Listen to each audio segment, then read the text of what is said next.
디모데후서 3장 14절에서 17절 말씀 같이 함께 보겠습니다. 신약 성경 디모데후서 3장 14절에서 17절입니다.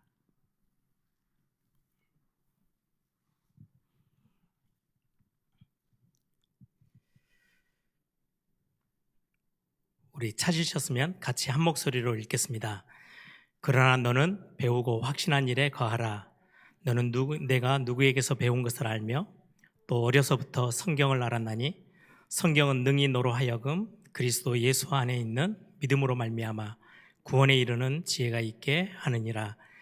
모든 성경은 하나님의 감동으로 된 것으로 교훈과 책망과 바르게 함과 의로 교육하기에 유익하니 이는 하나님의 사람으로 온전하게 하며 모든 선한 일을 행할 능력을 갖추게 하려 함이라. 아멘.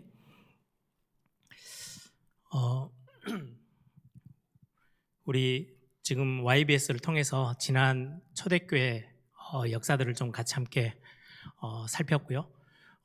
그 이후로 이제 교회가 탄생한 이후로 많은 올바른 신앙의 어떤 부분들이 교회 안에서 또 키워져 갔지만 또 반대로 교회를 공격하는 많은 사상들, 이제 구약 성경과 상관없이 이방인들이 이제 교회 안으로 들어오기 시작하면서 헬라 또 로마 많은 사상들이 이방의 사상들이 교회 안으로 들어오면서 많은 부분들을 교회를 어지럽혔던 부분들이 있어요.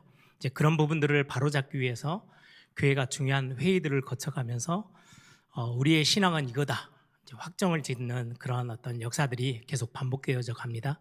그러던 중에 이제 신앙 고백서가 하나씩 완성되어져 가서 거의 모든 부분들을 거의 대부분 점검하고 또 많은 부분들에 대해서 메꿔준 부분이 웨스트민스터 신앙 고백서. 그래서 우리 이제 다른 어떤 조금 보수적인 교회 안에서는 중직자 훈련으로 웨스트민스터 신앙 고백서를 하나하나 이렇게 해가면서 공부하는 교회들도 꽤 많이 있어요.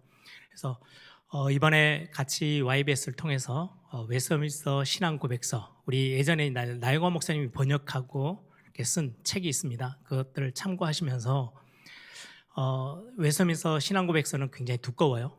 그 뒤에 부록으로 보시면 대요리 문답, 소요리 문답. 그래서 좀 질문이 많은 것, 좀 자세하게 좀 구체적으로 질문을 하는 것을 대요리 문답 그렇게 되어 있고요. 소요리 문답은 조금 더 간추려서 소요리 문답이 있습니다. 그래서 우리 중직자들이 또 목사님들도 중요하게 이제 교회 앞에서 임직을 받을 때 선서하죠. 웨스트민스터 신앙 고백서 그리고 대소요리 문답을 나의 신앙으로 고백합니다. 이렇게 합니다. 그래서 그런 부분들을 가지고 조금 시간이 되어질 때까지 우리 웨스트민스터 신앙 고백서 이 모든 내용을 다 다루기가 좀 힘들어서 소요리 문답 가지고 웨스트민스터 신앙 고백서 전체적인 것들을 좀 같이 함께 살펴보려고 합니다. 지난번에는 우리 제1문답 이렇게 같이 나눴고요. 오늘은 2문답, 3문답이 성경에 관련된 질문입니다. 그래서 오늘 같이 함께 우리가 하나님의 말씀이라고 붙잡는 성경은 어떠한지를 좀 구체적으로 살펴보려고 합니다. 우리 영상 한번 띄워주실래요? 제2문, 소요리 문답의 제2문입니다. 우리가 어떻게 하나님께 영광을 돌리고 그를 영원토록 즐거워할 것인가를 지식고자 하나님이 무슨 규칙을 우리에게 주셨습니까? 이제 이렇게 질문이 되어지고요. 우리가 하나님을 즐거워하고 또 하나님을 알아가고 하나님을 누리는 부분에 있어서 우리에게 정확한 우리에게 말씀하시는 규칙이 있어요. 그 부분에 대해서 우리가 어떻게 알 수 있습니까? 라는 질문이에요. 거기에 대한 답입니다. 신구약 성경에 포함되어 있는 하나님의 말씀은 우리가 어떻게 하나님께 영광을 돌리고 그를 즐거워할 것인가를 지시해 주는 유일한 규칙입니다. 이게 제2문이고요. 세 번째 질문입니다. 세 번째 것도 한번 띄워주실래요? 성경이 가장 주요하게 가르치는 것은 무엇입니까? 우리가 하나님을 영광을 돌리고 또 그를 영원토록 즐겁게 할 수 있는 이를 위해서 우리에게 지시한 규칙, 그게 이제 성경인데, 그러면 성경은 우리에게 무엇을 가르치고 있습니까? 라는 질문이에요. 거기에 대한 답입니다. 성경이 가장 주요하게 가르치는 것은 두 가지인데요. 사람이 하나님께 대하여 어떻게 믿어야 할 것인지, 하나님을 어떻게 믿을 것인지, 그리고 하나님께서 사람에게 요구하시는 의무는 어떤 것들인지, 하나님 차원에서 또 사람 차원에서 우리는 사람이 하나님을 어떻게 믿고 알아가야 되는 것을 성경에서 가르치고 있고요. 또 하나는 하나님이 우리 인간에게 어떤 삶을 요구하시는지 요구하는 그 의무에 대해서 기록하고 있는 게 성경이다라고 말씀하고 있어요. 그래서 오늘 성경에 관련된 부분들을 잠깐 같이 함께 보려고 합니다. 이제 웨스터민스터 신앙고백서, 그러면 여러분들은 이제 지난 YBS를 쭉 같이 흐름 속에 있었던 분들은 신앙고백서는 그냥 단순하게 나는 이건 믿습니다, 저건 믿습니다 이래서 그 신앙고백들을 모은 게 아니고요. 교회가 하나님의 은혜 속에 탄생해서 가고 있는 중에 여러 많은 공격을 받고 또 많은 이상한 사상들이 교회 안으로 흡수되었을 때에 그것들을 구분짓고 우리의 바른 신앙 고백은 이러하다라는 것들을 하나씩 하나씩 구체화시켜 가면서 우리의 신앙을 드러낸 거예요. 그래서 오늘 이 제2문, 3문은 굉장히 중요한 첫 신앙 고백의 첫 시작인데, 이 신앙 고백, 웨스터민스터 신앙 고백서의 어떤 교회 회의에서 결정해 나갈 때 그 근본의 어떤 배경은 이러해요. 로마 캐톨릭이 이제 교회가 초대 교회가 중세 교회가 되어지죠. 그걸 이제 로마 캐톨릭이라 그러는데요. 이제 그 교회가 진행되어지면서 교회 안에 어떤 이야기들이 계속 나오냐니까, 교황은, 하나님이 세우신 교황은 절대 권위를 가지고 있고 무오하다. 이제 교회 안에서 그게 막 일어나는 사상이에요. 교황은 어마어마한 하나님의 권위, 하나님과 같은 절대 권위를 가지고 있고, 그리고는 무오하다, 틀림이 없대요.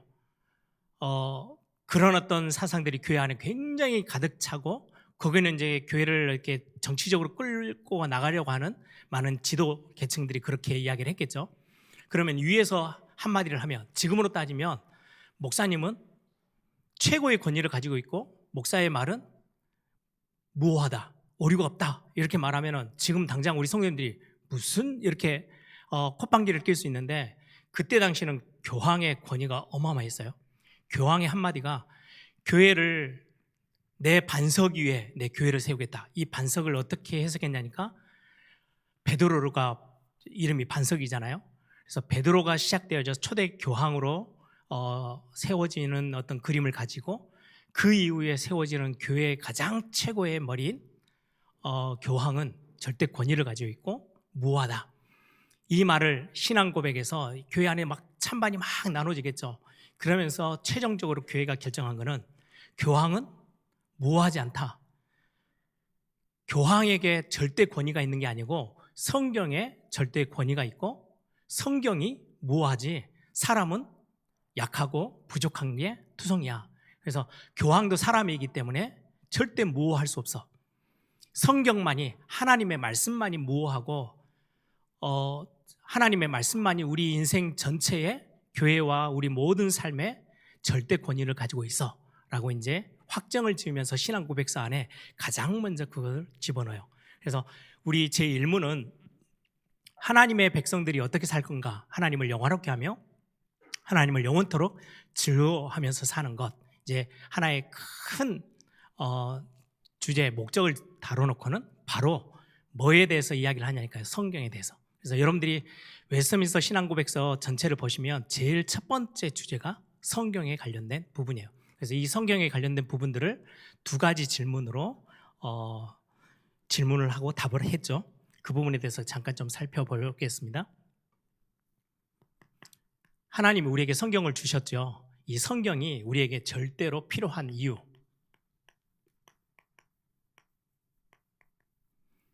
절대적 필요성. 성경의 절대 필요성, 우리에게는 성경이 절대로 있어야 하는 이유.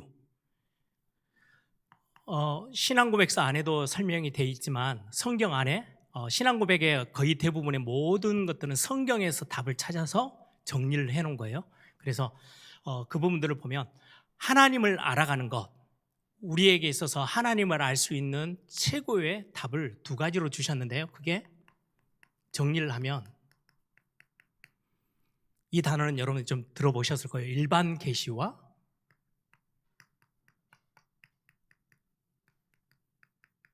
특별 계시. 일반 계시는 하나님의 창조 역사, 창조를 통해서 만물,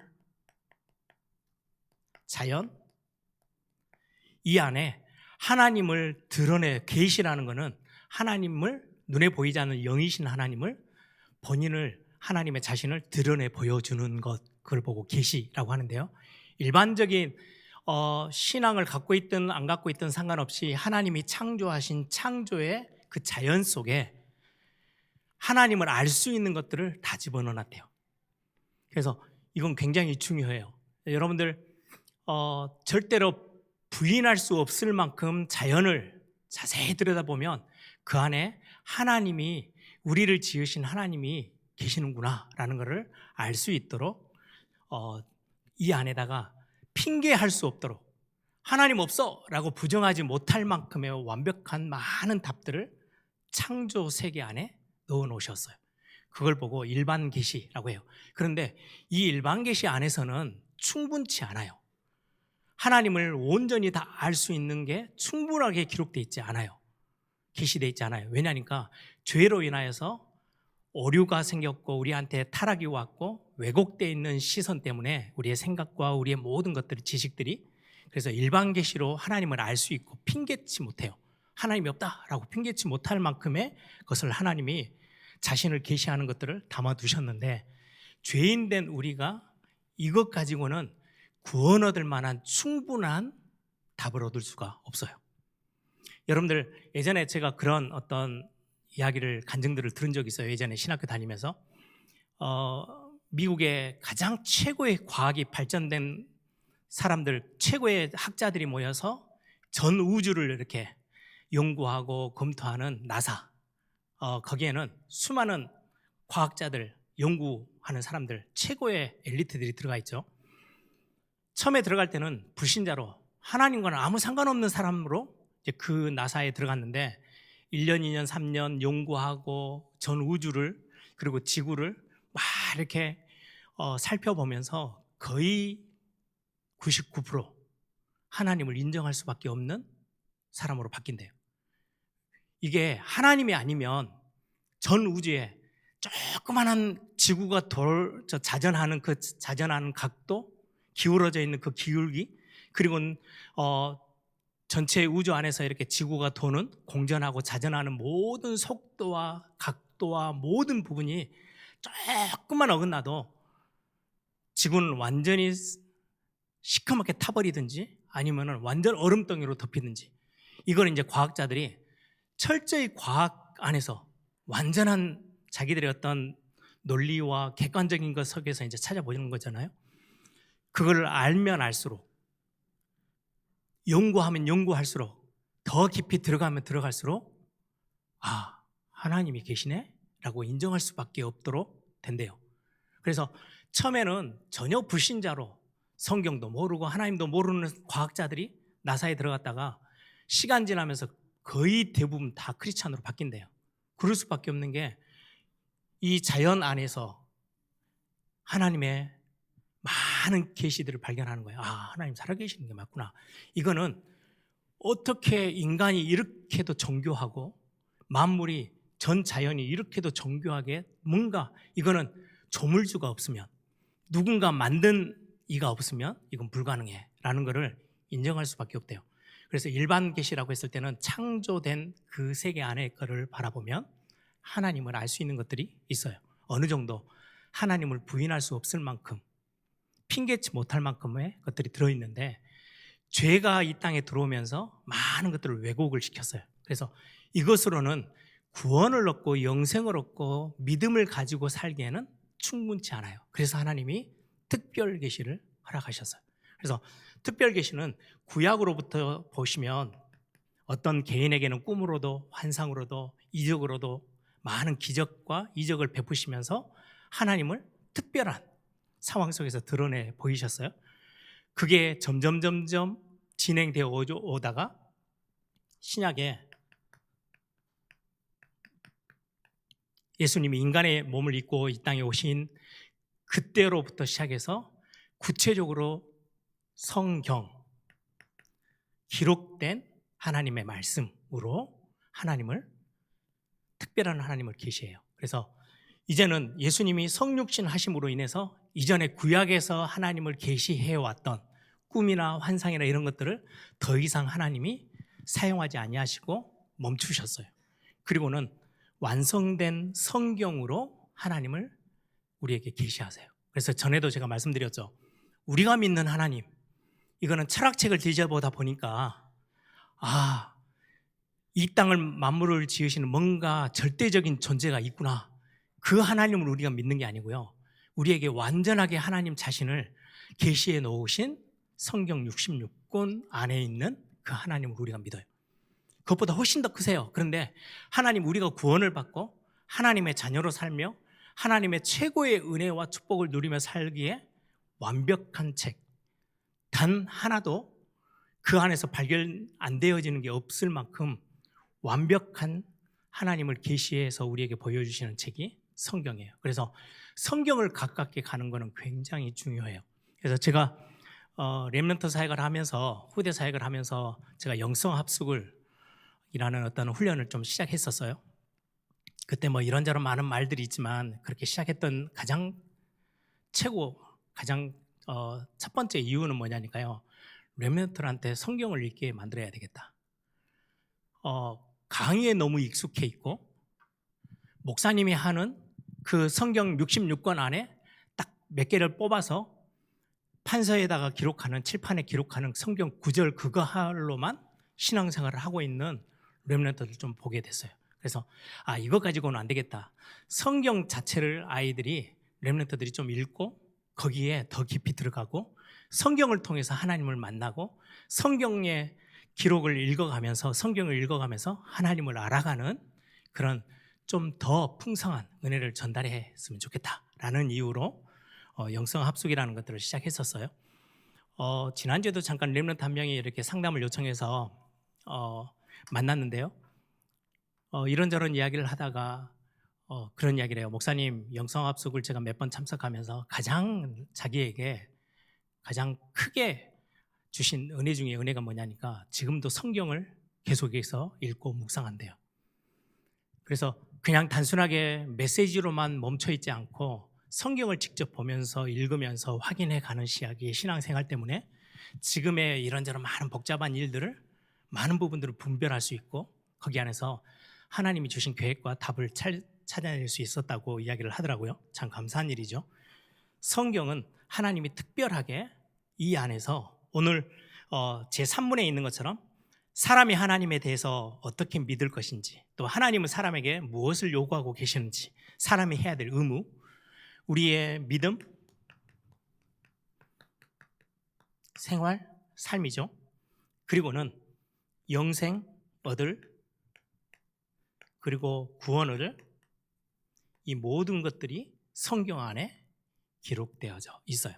하나님이 성경을 통해서 하나님이 어떤 분이신지, 그리고는 특별하게 말씀을 통해서 우리의 믿음의 생활을 어떻게 할 것인지, 이 성경에서 하나님을 어떻게 만나고 하나님과 함께하는 삶이 어떻게 시작하고 어떻게 진행되어지고 어떤 열매들이 생겨나는지까지도 모든 부분에 성경을 통해서 우리에게 계시하고 계세요. 그걸 보고 우리는 성경이라고 합니다. 그래서 구약에는 많은 모형이 있어요. 예수 그리스도를 또 하나님에 대해서 이렇게 저런 모양으로 설명해 오시다가 예수님의 성육신으로 인하여서는 그런 모형들을, 예전에는 희생제사, 희생제물 뭐 이런 것들로 설명하시던 것들을 성경 안에서 완전히 밝혀 보이시면서 이제는 더 이상 모형이나 그림자로 설명하지 아니하시고 아예 친히 특별한 계시로 우리에게 하나님을 밝히 보여주셔요. 그래서 특별한 하나님을 알 수 있는 원천, 그리고 신앙생활 할 수 있는 우리의 삶의 규칙, 모든 것들이 성경 안에 들어있다고 말씀합니다. 그러면 이 성경은 신약, 구약 이렇게 해서 66권이죠. 우리 초등학교 때 저도 그렇게 배웠어요. 39, 27. 우리 이제 구구단 외우듯이 39, 27 하는 것처럼 구약은 39권, 그리고 신약은 27권. 그래서 66권이 성경이에요. 완성된 성경. 이 신구약 성경 66권. 이 성경은 성령의 감동으로 기록됐다라고 말씀해요. 어떤 이제 교회 안에서 하나님의 말씀이 있는데 이거는 그냥 글인데, 책이고 글인데 내가 성경을 읽다 보니까 이게 하나님의 말씀으로 내게 탁 다가왔어요. 아니에요. 성경은 성경 자체로 하나님의 말씀이고 하나님을 친히 드러내는 계시의 완성본이에요. 그래서 내가 성경을 읽다 보니까 하나님의 말씀을 통해서 내가 하나님을 좀 발견하고 그러다 보니까 뭔가 이 안에 말씀이 있고, 아니요. 내가 읽든 안 읽든 이 성경 자체가 하나님의 말씀, 이 원천이라는 것이 본래 하나님의 말씀. 또 많은 교회 이제 신학들이 막 이리저리 막 서로 이제 자기들이 어떤 주장들을 해 오는 중에 최근 들어서 뭐라고 이야기하냐니까요. 유럽 또 미국 쪽에서 성경을 가르치는 우리 한국에도 주로 이제 요즘은 이제 감리교단까지도 그런 이야기들을 신학교에서 해요. 아예 예전에 이제 우리 큰 교단의 어떤 그림들도 제가 한번 YBS에서 설명을 해드리고 싶은데요. 기독교 장로회가 있고 예수교 장로회가 있어요. 주로 이제 기독교 장로회는 주로 이제 좀 많은 신신학이라고 하는 그런 어떤 굉장히 성경을 넓게 해석해 가면서 예수님이 이 땅에 오신 것은 단순한 우리의 영적인 구원뿐만 아니라 세상의 구원. 그래서 노동자가 지배층에서의 구원을 받는 거, 해방을 받는 거, 그걸 보고 이제 해방신학, 뭐 이런 여러 가지 것들로 성경을 해석해 가는 신학들을 가지고 교회가 또 신학교가 진행되어지는 교단이 기독교 장로예요. 거기에서는 성경 안에 하나님의 말씀도 있다 이렇게 가르쳐요. 이 성경 66권 안에 하나님의 말씀도 있다. 그러면 반대 의견으로는 하나님의 말씀이 아닌 사람의 그냥 말들도 있다라는 말이죠. 그 중에 아주 하나님의 말씀들을 잘 찾아내야 돼라고 아예 신학교에서 그렇게 가르치는 신학들도 요즘 너무 많이 있어요.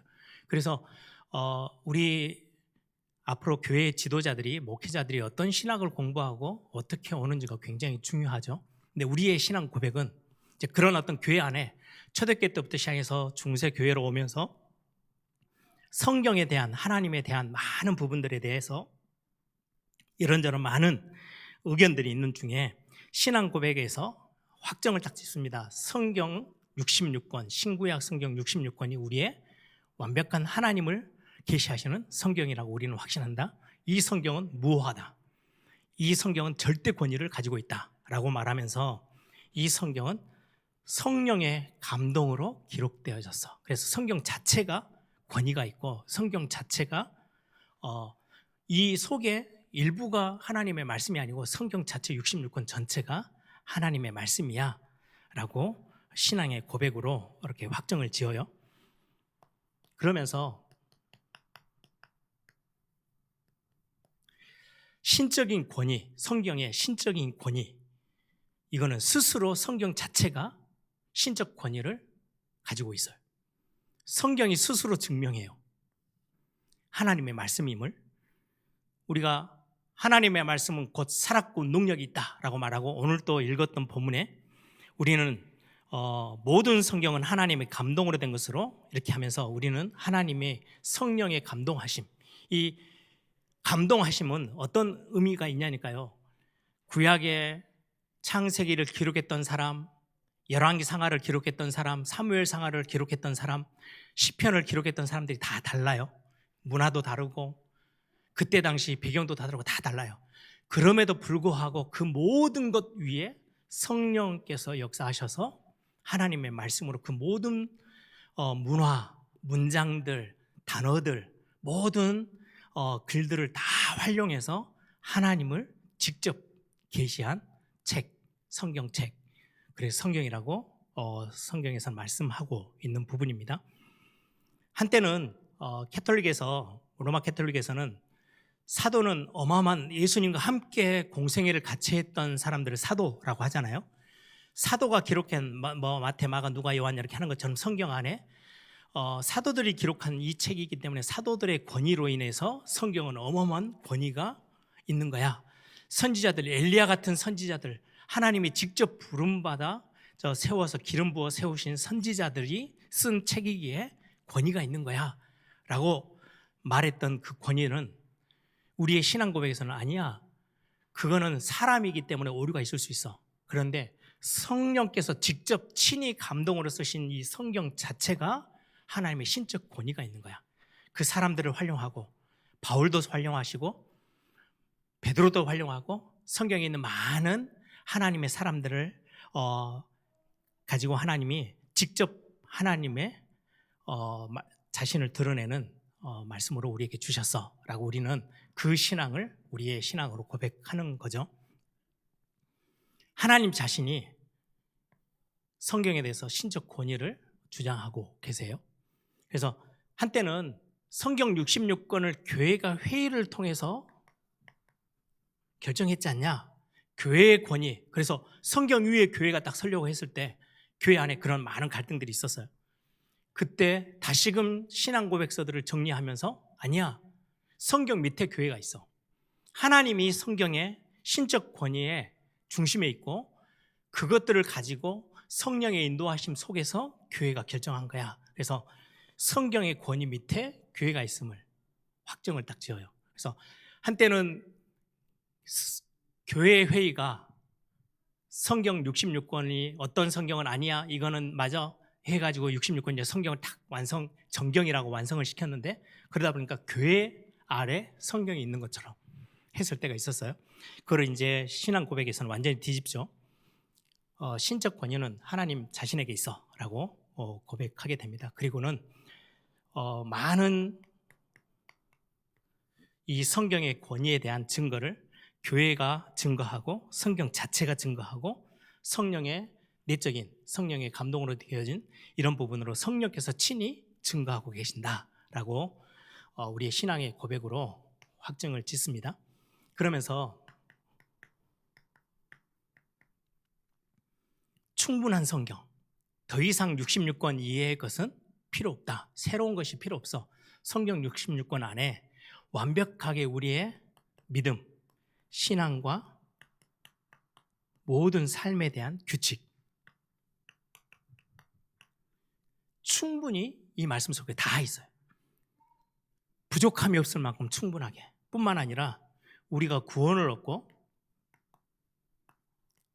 영생 얻는 하나님을 아는 지식 충분히 성경 안에 다 기록되어 있다. 필요한 모든 것들이 다 들어가 있다라고 우리의 신앙 고백으로 삼습니다. 그래서 성경 위의 것은 우리에게는 더 이상 필요 없다라고 우리의 신앙으로 고백을 하죠. 그래서 여러분들이 신구약 66권이라고 했을 때 굉장히 중요한 신앙의 고백이에요. 성경 자체가 권위가 있고 이 성경으로 인해서 우리의 삶에 대한 부분, 우리의 믿음에 관련된 부분, 우리가 구원을 얻고 영생 얻는 그 모든 하나님을 알아가는 모든 부분에 있어서 성경으로 충분하다, 66권으로 충분하다라는 게 우리의 신앙의 고백입니다. 그래서 여러분들 우리가 올해 2024년 한 해 동안 성경 읽기를 좀 도전해 왔잖아요. 굉장히 중요해요. 그래서 우리 오늘 또 목사님들하고 좀 회의하면서 내년에도 같이 조금 더 많이 우리가 힘을 좀 내면서 성경 읽는 거에 더 도전하자라고 이렇게 이야기를 좀 같이 나눴습니다. 그래서 성경을 읽는 거는 우리가 하나님을 알아가는 지식, 하나님이 어떤 분인지 성경에서는 굉장히 중요해요. 하나님이 어떤 분인지, 그리고는 하나님의 뜻이 무엇인지, 하나님 자신을 알고 하나님의 뜻이 어디에 있는지를 알기 위해서 충분하게 우리에게 이 부분들을 밝히 보여주는 것들이 성경이다라고 말씀을 합니다. 그러면 이 성경의 해석을 이제 관련된 부분들도 역사 속에서도 많은 이야기들이 서로 있었어요. 가장 중요한 거는 구약 성경은 히브리어로 기록되어 있어요. 기록된 언어가 히브리어, 그리고 신약은 헬라어. 히브리어와 헬라어로 기록된 원어 성경이 있고요. 거기에 지금 우리가 들고 있는 거는 우리 대한민국에서는 한국말을 쓰기 때문에 번역된 성경을 쓰죠.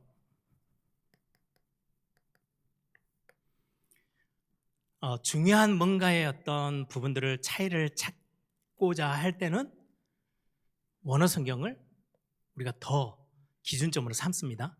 그럼에도 불구하고 우리가 신앙생활을 하는 데는 전혀 부족함이 없을 만큼 우리에게 이 안에서 원어 성경이 번역되어 올 때까지도 많은 부분 성령의 충만한 성령의 감동하심 있기 때문에 이 번역 성경만으로도 우리가 풍성하고 하나님의 것을 충분하게 누릴 수 있는 성경이라고 모든 우리의 어떤 신앙의 고백들을 바르게 신앙 고백하는 모든 사람들이 그렇게 고백합니다. 그래서 신학적으로 굉장히 이 부분은 조금 굉장히 우리가 성경 읽다 보면 어려운 부분들도 있잖아요. 그럴 때 이제 원어 성경을 이제 같이 연구를 하는, 그래서 교회 안에 신학교 안에 신학자들이 있는 거예요. 저희 때만 해도 저희들은 예를 들면 제가 이제 대학원을 나온 그 부분은 전공이요 목회학 석사예요. 신학 석사가 아니고 목회학 석사.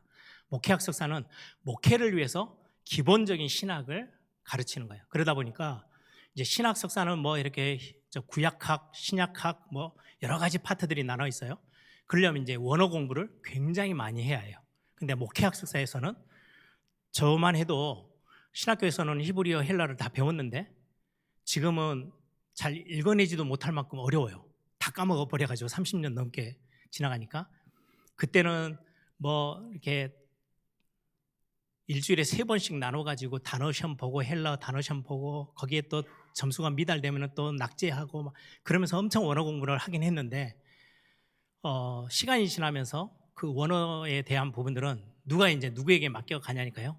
이 원어를 전문적으로 하는 신학자들에게 맡기고 목회적인 차원에서 이제 주석이나 이런 것들을 보면서 이해할 수 있을 정도의 지식을 이제 소유하는, 그래서 목회를 할 수 있도록 돕는 신학까지를 이제 목회학 이제 신학 대학원에서는 그렇게 가르치고 있어요. 그래서 여러분들이 아주 중요한 거를 해석해야 되는데 이게 뭐지라고 할 때는 번역 성경에서 답이 없을 때는 원어 성경으로 찾아 들어가서 이제 연구도 하고 찾아내기도 합니다.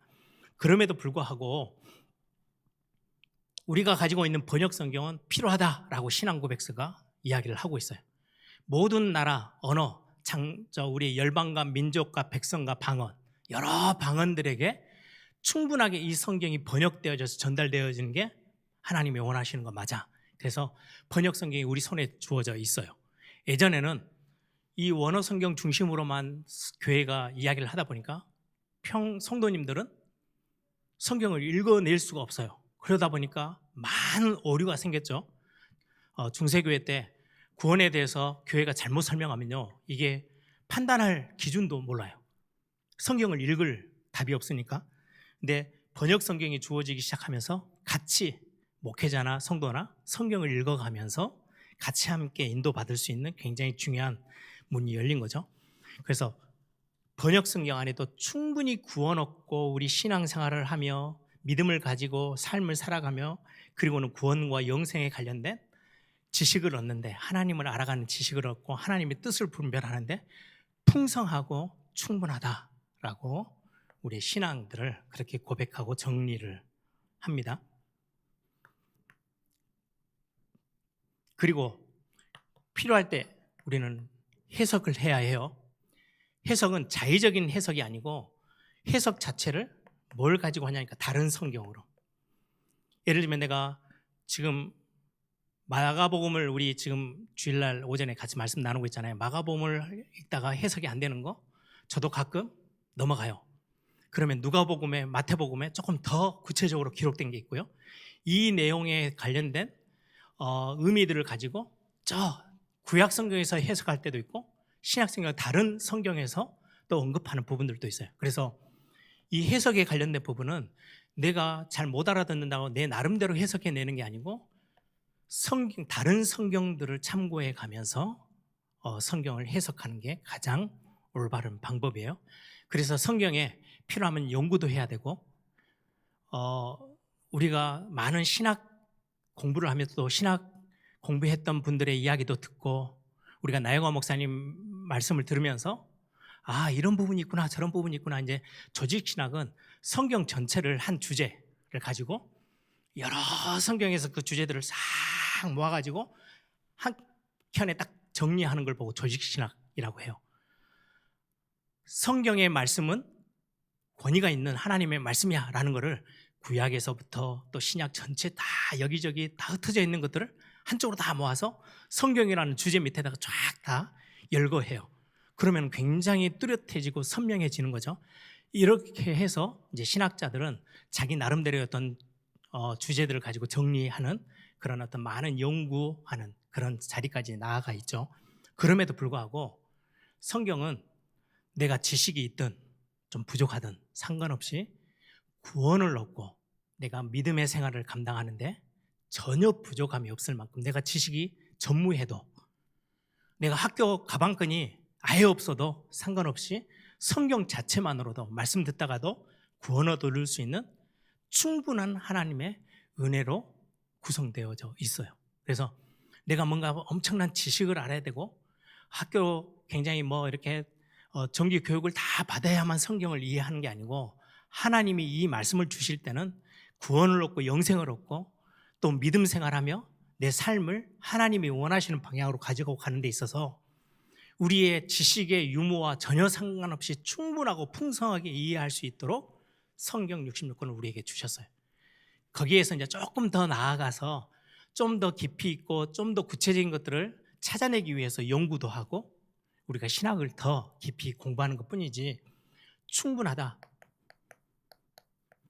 그리고 우리가 이 말씀 속에서 풍성한 은혜를 누릴 수 있다라는 것을 우리 신앙 고백서가 정확하게 정리해서 밝히고 있습니다. 마지막 최고 권위는 하나님 자신이 말씀 자체가 하나님이야. 하나님의 말씀이 곧 하나님이시다라고 스스로 증명하고 밝히고 있으세요. 그래서 최고의 권위는 성경 말씀으로 말씀하시는 성령 하나님이 최고 권위 위에 있어요. 그래서 교회도 그 권위를 넘어서지 않아요. 어떤 많은 우리 성경 안에 있는 예수님과 함께 했던 사도들도 그 권위를 절대로 넘어서질 않아요. 하나님이 성령 하나님이 가장 성경의 최고의 권위의 자리에 서 계셔서 그분이 우리에게 은혜 주시고 깨닫게 하시고 읽으면서 알게 하시는 거예요. 그래서 저도 설교 준비를 하든지 이렇게 성경을 읽어 나가면서 제일 먼저 하는 기도가 그거예요. 하나님, 오늘 내가 이 말씀을 묵상하며 이 말씀을 붙잡고 설교를 준비해 갑니다. 하나님 주의 성령께서 내 마음과 생각을 지키셔서 밝히 보여주시고 깨닫게 해주옵소서. 왜 성경이 약속하셨잖아요. 보혜사 성령을 너에게 주셔서 너희들이 듣는 그 말씀들, 읽는 말씀들이 어떤 말씀인지 성령이 친히 깨닫게 해 주신대요. 최고의 권위의 자리에 계시는 성령 하나님이 저와 여러분에게 이 말씀을 깨닫고 누릴 수 있도록, 이건 목사에게만 준 게 아니고 모든 성도에게. 그런데 해석을 하다 보니까 가끔 한 번씩 이게 조금 어려워요. 그래서 신학을 그래도 공부한 목회자가 여러분들 옆에 있고요. 저도 가끔 한 번씩 이 말은 이 말일 수도 있고 저 말일 수도 있겠네 라고 하면 이제 저도 굉장히 가깝게 있는 나영화 목사님에게 여쭤보기도 하고 예전에 우리 학교에서 가르치던 교수님에게 질문해 보기도 하고 하면서 또 도움을 얻어요. 그래서 여러분들이 묵상을 하고 큐티를 하고 이렇게 하실 때 뭔가 성경을 읽으실 때 이게 무슨 말일까? 라고 할 때는 여러분들 교육자들에게 질문해서 같이 고민하는 게 굉장히 지혜로운 방법이에요. 여러분들 나름대로 자신의 나름대로 그냥 해석해버리고, 그래서 여러분들에게 유튜브, 여러분 요즘은 이제 유튜브라는 게 이제 엄청 친근하게 이렇게 우리 주변에 있잖아요. 그래서 성경을 이렇게 막 이야기해주는 채널들이 유튜브 안에 엄청나게 많아요. 그래서 그래도 어떤 우리 권사님이나 어떤 분들은 저에게 물어와요. 목사님, 성경을 읽다 보니까 이런 어떤 성경의 유튜브에서 해석해 주는 사람이 있는데 내가 그걸 참고해도 될까요? 아니면은 조금 멀리 해야 할까요? 이렇게 질문해 주시는 분 있어요. 정말 감사해요. 왜냐니까요. 저도 그럼 연구하거든요. 그분이 했던 이야기들 좀 들어보면서 이분은 신학이 좀 이렇게 불분명하네. 그러면 제가 이야기를 해줍니다. 될 수 있으면 신학을 공부한 사람은 그걸 조금 이렇게 비교해서 맞다 안 맞다를 좀 구분할 수 있지만 성도님들이 할 때는 구분이 안 되는 부분이면 그 채널은 안 보시는 게 더 도움이 될 수 있을 것 같습니다. 라고 이렇게 제가 말씀을 드릴 때도 있어요. 그래서 여러분들이 유튜브를 참고하실 때도 그냥 막 내가 알아듣기 쉽게 막 해주는 거 막 찾아 들어가지 마시고 물어보세요. 우리 교육자들에게, 목사님들에게 물어보셔서 내가 유튜브 성경 읽으면서 나에게 좀 도움되게끔 이 유튜브를 한두 개를 봤는데 나한테는 좋은데 이게 신학적으로 괜찮은지, 올바르게 지금 이야기를 하고 있는 채널인지 여러분들이 물어와 주셔야 저와 여러분, 저희 이제 교육자들이 그것들을 또 다시 한번 찾아보기도 하고 들어보기도 하면서 구분을 져서 여러분들에게 좀 지혜롭게 전달해 드리기도 합니다. 그래서 여러분들이 성경을 읽어가는 중요한 시간 속에 하나님의 말씀, 이게 초대교회로부터 시작해서 교회 안에 이 성경의 해석에 관련된 거, 성경의 어떤 권위에 대한 거, 성경이 무엇이라는 거에 대한 많은 공격이 있었구나. 그래서 신앙고백서의 가장 첫 번째 주제를 성경으로 삼았다라는 거. 그래서 그렇게 여러분들이 이해를 하시고 웨스트민스터 신앙고백서를 조금 읽으면서 앞에 부분을 참고하시면 성경에 대한 이런 많은 공격들이, 안 좋은 공격들이 있어서 신앙고백서에 우리가 믿는 성경은 이러하다, 이게 우리의 신앙 고백이다 라고 이제 기록하는 거거든요. 그래서 이런 부분들을 성경은 하나님의 말씀이고 이 성경에 나와 있는 계시하고 계신 그 하나님을 우리가 믿는 거고, 그러면 이 성경을 우리가 올바르게 알고 해석하고 우리가 읽어나가는 게 굉장히 중요하구나. 그래서 하나님이 교회를 두셨고 공동체를 주셨고 많은 영적인 지도자들을 우리 옆에 두셨구나. 이렇게 여러분들이 이해하시면 가장 정확하게 이해하시는 걸로 생각하시면 되겠습니다. 우리 한번 다 같이 한번 기도하십시다. 신앙생활에 있어서 우리가 목사님의 메시지를 듣는 것도 굉장히 중요하지만 여러분들이 메시지를 듣고 설교도 듣고 직접 성경을 읽는 거 굉장히 중요해요. 읽어보시는 게, 성경을 가까이 하는 게 하나님을 알아가는 굉장히 중요한 우리 신앙생활의 모습이에요. 그래서 성경을 가까이 하며 성경을 통해서 우리 영적인 눈이 열리고 성경을 읽을 때 여러분들의 기도 제목, 성령 하나님의 깨닫게 하심, 성경을 통해서 하나님을 알아가고 하나님이 무엇을 원하시는지를 발견케 되어지는 그런 영적인 지식이 열리는 축복의 시간 되게 해달라고 우리가 성경을 볼 때마다 그 기도를 꼭 하셔야 되고요. 성경 66권을 통해서 우리가 하나님을 더 깊이 알아가는 귀한 신앙생활에 깊이 뿌리 내려지는 시간이 되게 해달라고 이 시간 한번 다 같이 한번 통성을 함께 기도하겠습니다. 살아계신 아버지 하나님 감사합니다.